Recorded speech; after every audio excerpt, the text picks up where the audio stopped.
Hi, this is Dennis with Second Chance Tackle. Today I have the opportunity to work on a very big Penn SpinFisher reel. This is the Penn. It's the version 5, the V8500. Very large saltwater and trolling reel in for its basic service. This one came in from Ron. It came in with a few other spin fishers, and I thought it would be appropriate to try and do one of the bigger ones to show everybody how these reels work, how they're put together, and how to service them. So we're going to start by taking off the exterior pieces and parts. That's the handle and that's the case up top. Okay, next is the spool, and this one has a very tight top to it to complete a water seal. Just keep winding it. Eventually, there we go, it'll turn off. The drag system is below. This is the slammer drag system, and we'll get to servicing that later. All right, with the top off, we generally get a look to see if you want to remove the rotor, or if you need to remove the rotor, or if you can service it from the case below. We can service this from the case below. So we're going to remove the 4 case screws. They're Phillips head screws, but they have a through slot. So if you like, you could use a flat bladed screwdriver.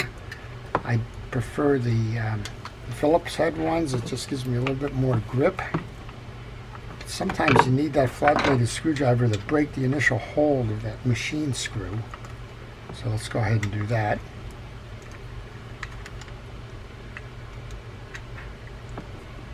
And again, I'd like to encourage you to subscribe to my channel if you like the art of reel repair, if you like to see how fishing reels are serviced, if you'd like to learn a little bit more about them, maybe see a fishing reel that you're thinking about purchasing. Well, a lot of those show up in my library, and I try to do my best to catalog the reels that I find. That way I can pass along to you how to service these, or a little bit of knowledge about the reel. And that's kind of why Second Chance was set up. Give those reels a second chance and provide you the education so that you can do it yourself. All right, I have the 4 screws loosened now.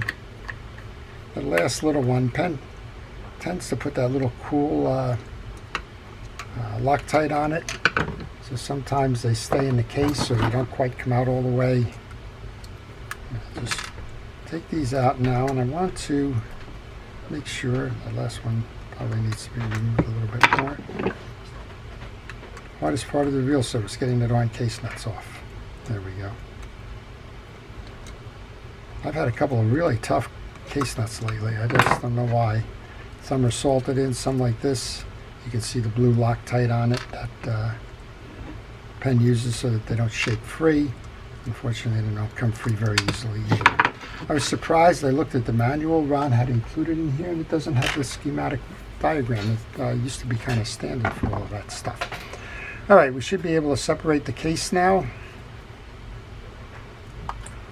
Remove that. You'll see a case bearing, and pretty much a standard setup for those Penn SpinFisher 5s. So let's just take a quick look. You have your main gear, your pinion gear, your oscillation gear, your crosswind block, and interestingly enough, a part that fails an awful lot on these, there's a roller bearing here. And for whatever reason on the slides, these tend to get out of misshapen. They tend to go square. They tend to loosen up and cause the reels to stick from time to time. Well, this reel hasn't been serviced in a while, but we'll take care of that. And the way to do that is the next step. Well, the next step really is to take a picture before you start taking pieces and parts off.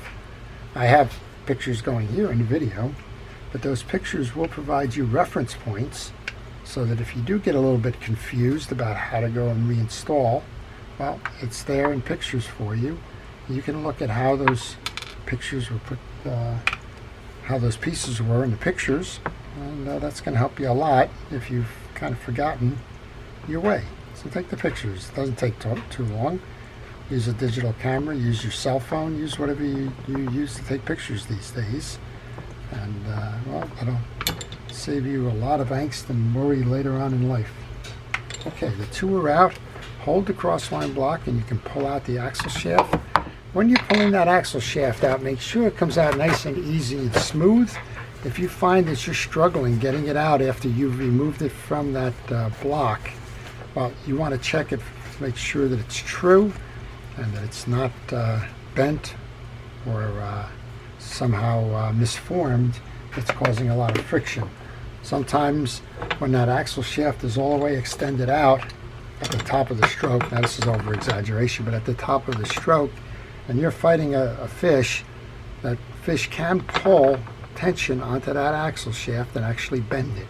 So just be aware of it. It's one of those tests you want to take while you're working on your reel. Next out is that crosswind block. And we can remove our main gear. This has got the factory grease on it. I don't believe it's been serviced since the factory, but that's factory grease.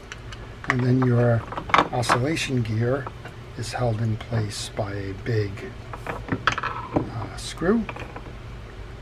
And underneath that, I'm going to just use my micro pliers to pull that gear off. This is the back end of the case. Then we have another bearing. We have a case seal here. This is a rubber seal to keep water out. This is our pinion gear and back bearing. And this case is pretty clean. We're going to clean it, but before we do that, we'll clean off these gears. And we're going to put them into my parts tray because I like to keep all of my pieces and parts centrally located so that when it comes time to reinstall, I know where they are. When you're cleaning your gears, check the teeth to make sure that they're all uniform. They're not clogged with old greases and oils. They're not missing any teeth or chipped or warped or anything like that, so that they can perform flawlessly when it's time to put them back.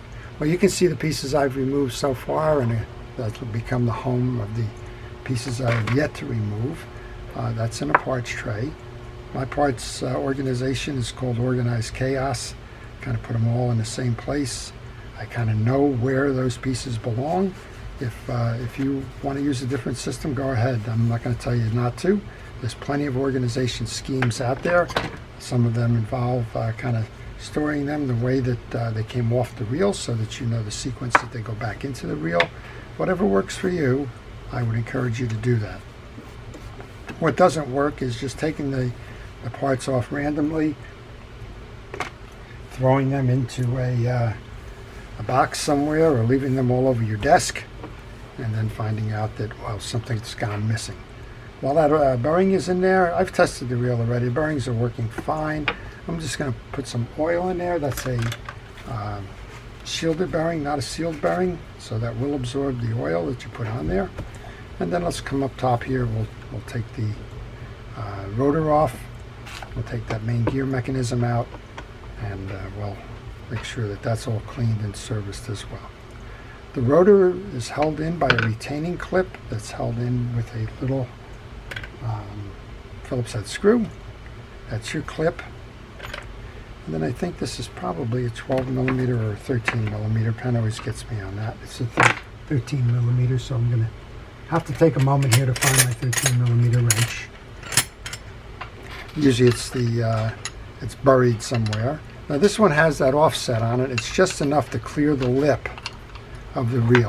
You can also use a deep socket if you can't clear that lip, but don't try it. If it's too deep, don't try using the open face of it. You're only going to scar the nut, and you'll have limited success with that. Put the nut in, the rotor should just slide right off. And this has got a backup anti-reverse on it. You can see it here. It's the old friction-driven one. As you're pedaling the reel, it stays in. When you go to back it up, it should push it out like that. And that pushing it out is going to grab one of the ridges on the rotor underneath here, and that's going to be a secondary stop. Well, I have the bottom of the rotor out. Put a drop of oil onto the trip lever here.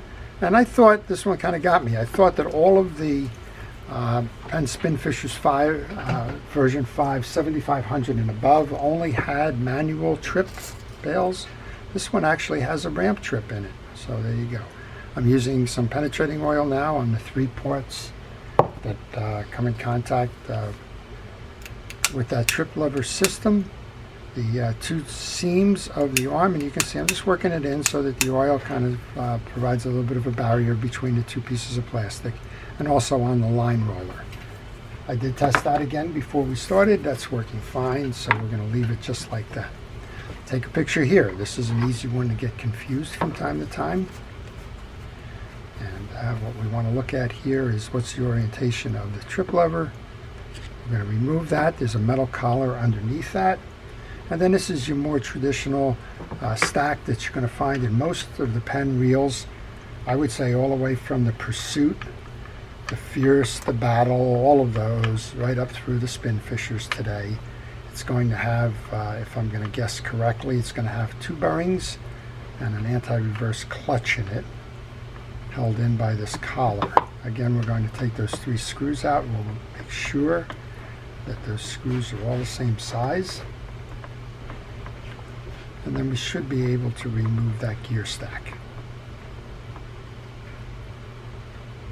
Well, if you have any questions on this reel or any reel, maybe you want to learn a little bit more about the history of the SpinFisher, maybe you're working on one and you're stuck and you can't figure out how to diagnose a problem or get a part back in the way it should be, or whatever the question might be. It doesn't even have to be on these reels. It can be on any reel maybe that you're working on. Just leave it in the comment section of this video. I do try to answer the questions in the mornings, and if I can help you, I'll try to do that. Those go into my parts tray. This is a new enough reel we shouldn't struggle. This should just be able to pull right out, and that is the case here. And speaking of the case, we just want to do a little bit more cleanup here. And I always try to use the least amount of anything aggressive or abrasive. So if I can clean it off with a paper towel, I'm going to go ahead and do that. And that's exactly what we need to do here. The next step would be, if I need some help with that, I would go to try and do a little bit of a cleaning with, say, a cotton swab. There's a little bit of grease on the bearing in the back side there. That voluntarily came out all by itself. That's okay. Probably set oil my other side while I'm at it, so I'll go do that. And I'm using fishing reel oils and greases, and I recommend that you do the same. Don't use the household stuff. Don't use automotive stuff. They're not designed for fishing reels. Fishing reel grease is designed for fishing reels. So just use that. It doesn't cost much. You can get the 1 ounce container, which is enough to do a lot of reels of both oils and greases for around $10 online. So go ahead and do that. All right, the top piece of this is a sealed bearing inside of a collar. You want to note on the collar that there's an indentation between the collar and the bearing, so that's the downside. It's flush on the top side. Next up is our anti-reverse clutch. There's a clutch and a carrier underneath it. That's the sleeve. These are friction driven, so you want to make sure they're dry. We have a sealed bearing on the bottom, so you're wasting your time and your grease and your oil. If you're trying to put oil and grease into that, it's not going to accept it, so you can just leave it as it is. I'm going to clean out the channels on the pinion gear. I'm going to use a hard brush for that. I'm going to clean, I'm actually going to wipe down that shoulder, that collar for your anti-reverse clutch. I'm going to wipe down the exterior of the clutch as well. Inside the clutch, that's how it should look, clean. And it should look unoiled or ungreased.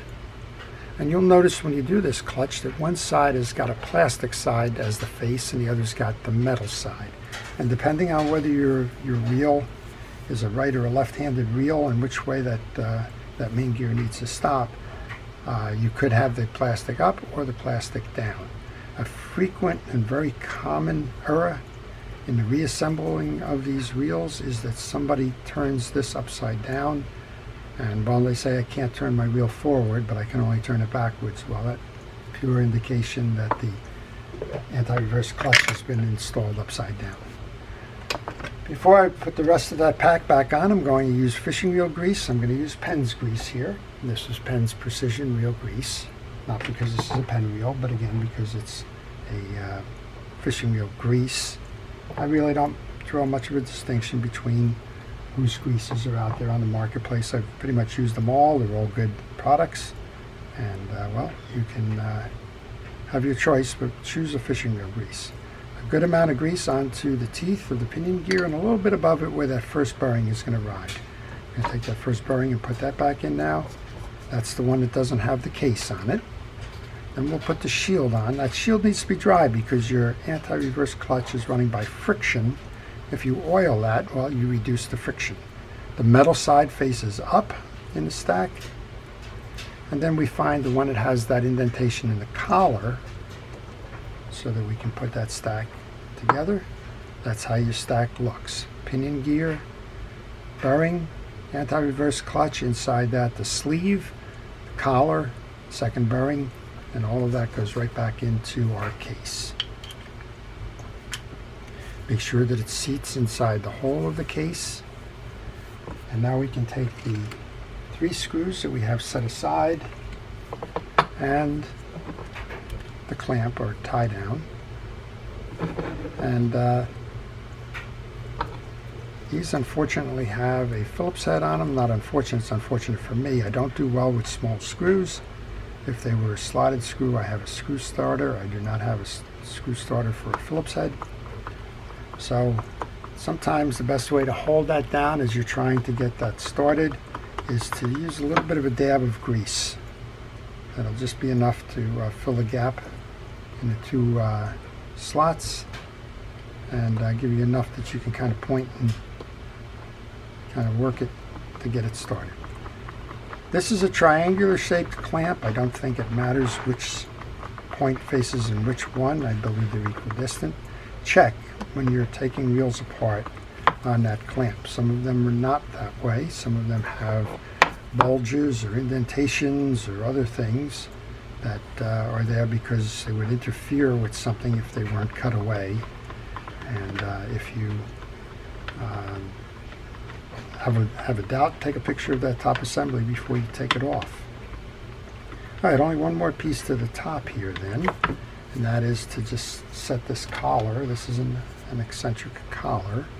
Clean it off. We have a washer up top. You can see the little spring. This is spring loaded for the eccentric. So if you find a circular spring with a little tag in it, it goes in the groove of this piece, and there is a little hole in the eccentric right there for that hook portion of it. We should just be able to line this up and over. And then that tag on the dog arm goes in the slot, and then our washer goes above that. We take our rotor, install the rotor on top, rotor nut. These go on traditional, clockwise for tightening, counterclockwise for loosening. Tighten that up nicely. And if you tighten this up and it does not spin, you've done something wrong with the stack inside, and go back and check. This one spins beautifully. That's not a problem. Okay, we have the tie down next. Find your holes that are going to accept the screw. Get the tie down in there, and that little tie down screw. These are the ones we'll probably wind up picking this one off the table once or twice. Sometimes I get lucky, and I guess I got lucky there. Okay, that's the top end. Let's go back and do the bottom end now. We've cleaned the case, and now it's time to re-grease and reassemble. There's a little bit of grease here I'm going to use a cotton swab for. Pen overloads. I just was on the phone with a fellow. He said, boy, I took the top of my spool off, and it was just totally overloaded with pen grease, and it came from the factory that way. We were talking about a Penn Battle 3000 that he needed to have serviced, and wow, it just sounded like it's not unusual. Penn overloads them out of the factory. You don't need to overload them, but they sit in hot warehouses. They get shipped. A lot of these get shipped from China. That grease will evaporate in hot places for long periods of time.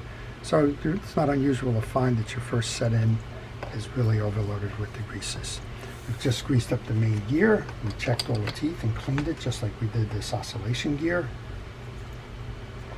time the oil and move the rest of the reel. Grease onto the back of the oscillation gear, grease onto the teeth. That's going to intersect with the small drive gear on the back of the main gear you can see in the foreground here. I think that's the foreground. And grease into the center where it's going to slide. All of that can go back into the case. Now that big flat Phillips head screw, that's going to hold the oscillation gear in place. If you're working on a reel that doesn't have a screw, just simply has a stud, that's okay. That's the product design. Nothing broke off, nothing's missing. It's just the way some reels were made. This is the part that fails an awful lot on this reel. It just gets out of round. And if you have a reel where you're feeling a little drag, or it's just not working right, that's one of the #1 culprits in this series, is that little burring or bushing that gets out of round.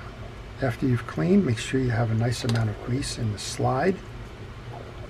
Then we can put the slide and the rest of the assembly in, making sure that this crosswind block is over the stud on the oscillation block.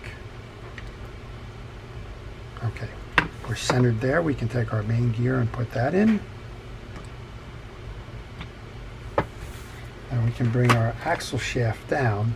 The axle shaft only gets a light coating of grease because when it passes through the pinion gear up here, you're going to basically knock off any excess grease. It's just going to accumulate over the top of that pinion gear. Line that up, and then we need to bring that in. I'm having a little bit of trouble just seeing right now.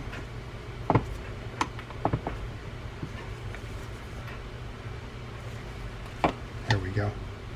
I apologize, that was probably off camera, but just kind of the way I had to work it. So now we have our two teeth are lined up here. The hole in the axle and the hole in the crosswind block. And we'll take these screws and we'll tighten that down. So that's the case. And well, I didn't see anything. If anything, I saw that it was a little light on greases and oils. I would say that it was probably from evaporation because for the most part, the case was very dry. From the way that the screws came in and out, I would say the reel has not been serviced. I'll have to check with Ron on that. But regardless, this reel is now serviced, pretty much ready to get back out there and go fishing again. What we have left now is the drag service up above there. And the problems with this is I've gotten some grease on the handle of the screwdriver. Just a light coating of grease around that external stud. That's going to ride on the inner race of your side case bearing. You can go ahead and put that side case on. When you get a nice tight snap like that, just check to make sure that the case is sealed all the way around. And now we have our 4 exterior case screws. They're all the same size, all the same thread, so they can go in any position. It doesn't matter. You don't have to mark these. And I think what will probably happen here is we'll do what we did before. We'll use the Phillips head screwdrivers. I'm alternating between a size 1 and a size 2. Kind of bring them down, and we'll just finish that last turn with a flathead screw. We needed to use that flathead driver because that machine tool that they use at the plant really locks it in when they use that Loctite. I do not use Loctite on screws, and this has got the thread filler in it already. But I do not put it back in. Somebody once early on used Loctite, told me they couldn't service their reel, and I asked them why. They said they couldn't get the screws out. Of course, they used the red Loctite, which is kind of the only way you're going to get that out is heat. And I guess that was a valuable lesson learned. Since that time, I've never used Loctite for case screws. I guess it'll certainly keep the screws from falling out, but it'll also keep you from getting in. All right, they're pretty much tight. I'll just go back now with the flat blade and just make sure that they're all tightened down. Yeah, there's another turn or two here. All right, that's the exterior for the reel. Okay, with the handle on, let's go reinstall that spool.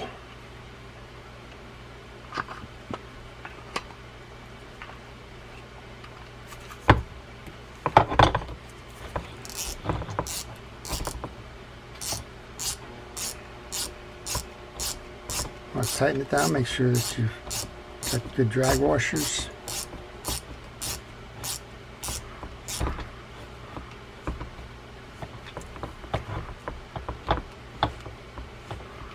Wow, there's a lot of turns on this one. There you go, lock it in, make sure that it works, and then back it off. Let's give the reel a test then. Tighten the handle a little bit more. There we go. We got a nice, quiet Penn SpinFisher 8500. As I mentioned, this one, I would prefer, if I had this reel, I would prefer to manually trip this back and forth. But there is a trip on this one. And if you want, or if you need to, you can certainly trip that bail when casting using the ramp and that trip lever. Again, I would much prefer, if I was casting, to let the line out and bring it back manually. Saves the bail use, and nothing can break that way. All right, well, that's it. That's the service of your Penn SpinFisher 8500. It's a big reel. It's in the 5th generation of the SpinFisher. It's a beauty for surf or for trolling or catching large fish from boats. I hope you've enjoyed that. If you did, please like it. Again, I encourage you to subscribe, and I thank everyone who has subscribed to the channel. And I want to take a moment to thank our first responders and essential personnel and everybody who's keeping us safe. Fire, police, rescue, emergency squads, and so on. Thank you for all it is that you do. To everyone, please have a great day. Best wishes for good luck on the water, and enjoy the art of fishing reel service and repair. This is Dennis with Second Chance Tackle.